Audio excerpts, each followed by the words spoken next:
আসসালামু আলাইকুম বন্ধুরা। আজ সকাল সকাল ঠান্ডার মাঝে উঠিয়া সারা বাসন লইয়া আইছি। ঠান্ডার মাঝে কোনো মানুষের ঠান্ডার বাসন দইব নি, কিন্তু আমি দইতাম পারি। এটা বাসন দইয়া আর ওলে ফাওয়া জিন জিন করে। আর বাসন দইতে বুড়া লাগিয়া আছে, জানে কুয়ার খানো যে যাইতাম এই গোয়ারটা সারিয়া আর হারিয়া না কমরো বেদনা করে।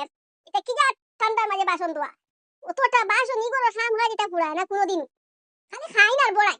হোম দিকে গুয়া থেকে খালি বেশ বেশ খায় আর বড়াই। হোম দিকে খালি এখন টাকার বাপ খায়। আর ননদি গুয়া থেকে ফিরিয়া আসা না বলে তাল দোকান দই খালি আড্ডা দিত আর খালি লিপস্টিক লাগাইতো, বেললেস বেললেস লাগায়। চিন্তা গু গু মুত লেটিন বাতো না খালি